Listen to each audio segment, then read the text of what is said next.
Hi Leo, welcome to Higher Source Tarot for your weekly tarot check. This is for the week of May 2nd through May 9th for all Leos, Sun, Moon, Rising, and Venus. If you're new to the channel, I'm glad you're here. Welcome to you. I post new readings every Friday, then again on Monday.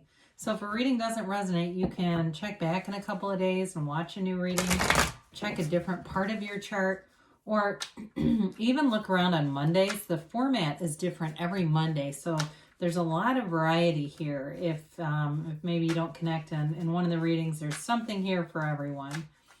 Thanks to everybody who's been subscribing and hitting that like button.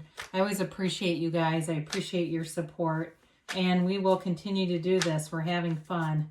And if you haven't subscribed, I'd love to invite you to join us and subscribe. Then you'll know when anything new is posted. All right, let's begin and get the advice for Leo, Sun, Moon, Rising, and Venus. What messages do you have for Leo, please? What does Leo need to know? All right. All right, so we'll begin here with the tarot, and then we will hear from the angels too, and the angel answers. You begin here with Strength, the Queen of Pentacles, the Fool, the Chariot, the Death card, the Nine of Wands, the Queen of Cups, and the Five of Swords. Well, the phrase "the hero's journey" popped into my head. You're being called to something here. With all these major arcana, it's for sure. You've got here Leo, Scorpio, Cancer, and you've got all the elements. That's interesting. And the other four cards that are present, I like that a lot. So with the Strength card, it's a conquering spirit here. And it's a reminder that suffering always leads you to grace. And it's part of that hero's journey. You get the call to your soul that moves you forward. And it can involve death and a rebirth with the Death card here. But it's like that, dark night of the soul for some of you, where it really can be an absolute ending to limiting beliefs, old ideas, things that don't work in your life. But you push through it here. And this is that card that acknowledges that your soul is victorious, that you are victorious, and that you have a lot of power, whether you realize it or not. Now, for some of you, in terms of a love interest, if you've had some kind of a breakup, they still have feelings for you, and they still respect you. They still want to have a second shot. Now, for some, if it's not that, there's love here for you, okay? There's victory here for you. And it's sort of like I said, it's that hero's journey and putting an end to things that just don't serve you anymore.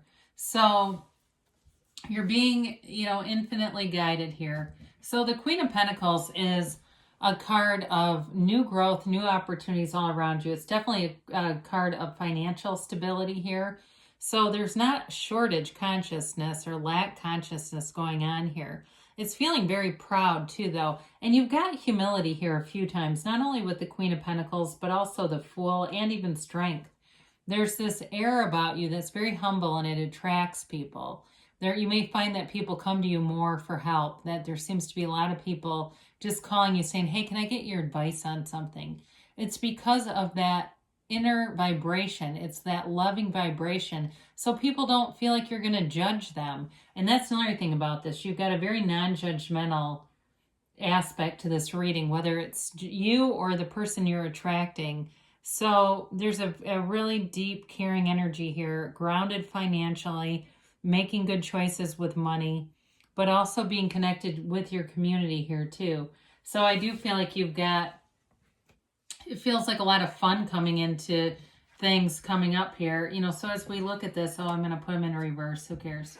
It's fine. But when we look at this, you've got a lot of power players here in this hero's journey. And maybe I put them in that order because that's the order of the cards. I guess maybe that's what compelled me to do that. But this is a card of trust, new beginnings, enthusiasm.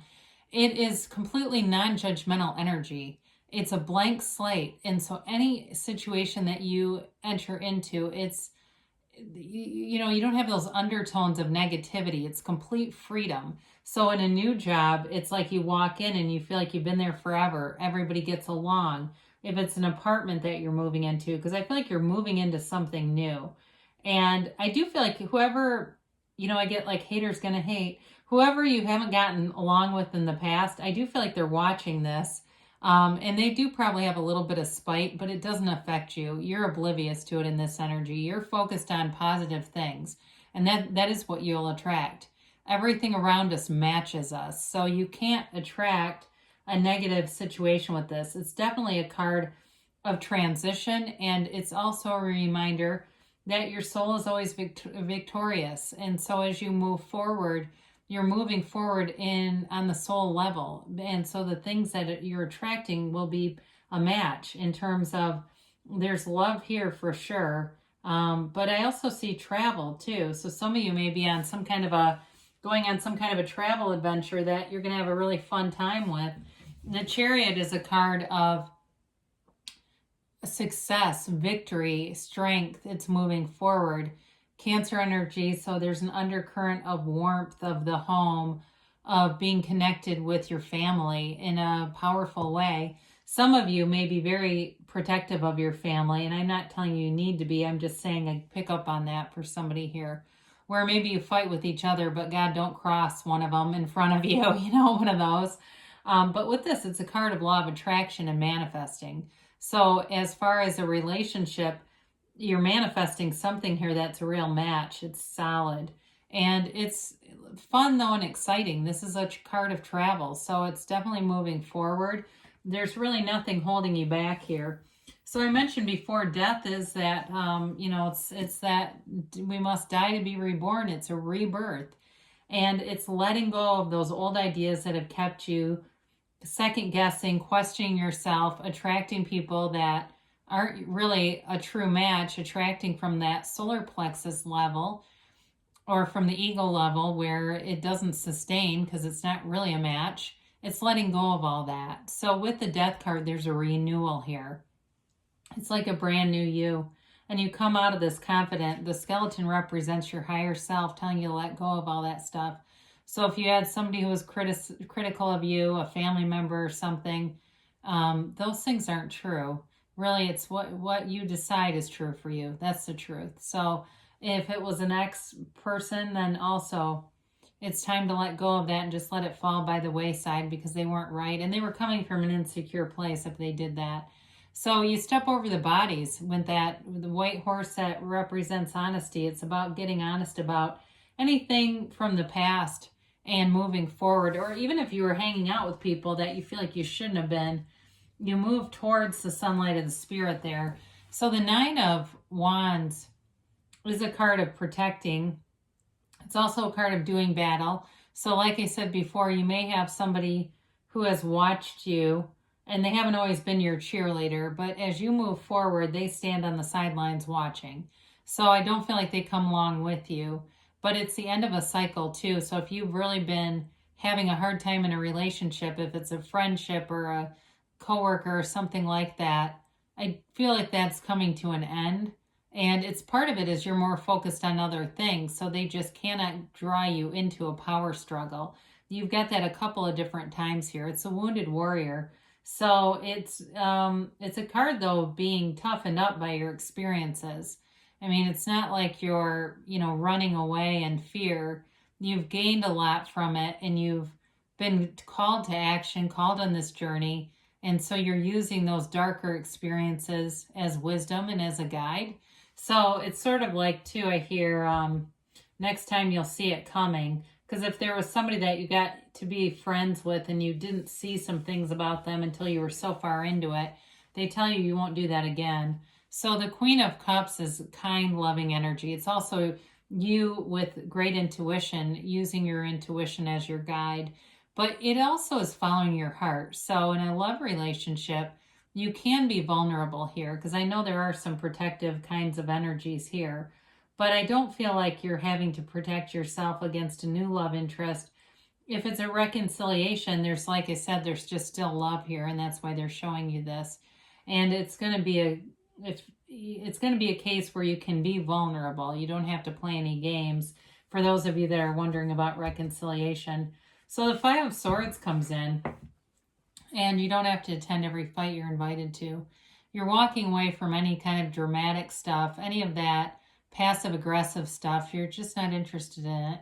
So I do feel like whoever this is watches you, and hopefully they'll move along. You know, I don't see them as having any real connection to you just because you have other things that you're focused on. So if it is a coworker or something too, maybe they get transferred out. I do feel like there's a separation between you and somebody like that, though. So let's see what the angels have to say here. You know, and for people who struggle with love and tarot, you also have to put yourself out there. You've got a couple of cards that suggest being part of the community. So when they give you that guidance, they're suggesting it because that's an avenue. That's, you know, leads you into what you're asking about, because just staying inside all day is pretty tough to meet new people. All right, it's like, well, who am I going to see on the way to get the mail today? Same person I saw yesterday, huh? So you've got here big happy changes. Yeah, it definitely is showing up in the tarot too. Very positive changes. Remain positive. Okay, I just said positive. Fancy that. They do say meditation brings answers, and we didn't talk about that much. So quieting your mind is always a key. You know, if you're up at late in the middle of the night, you wake up, that's an opportunity when there's nobody around you to interrupt you, just to quiet your mind within the next few months. So you've definitely got changes coming in that you're going to really like. And you've got a yes, you know, it's that positive hell yes. This always reminds me of the sun. It's pure positivity. There's no downside. It's you creating your own reality, so you can have, do, or be anything in this energy. There's nothing out of your reach here, Leo. So good things are coming for you. I love you, and I'll be back again soon.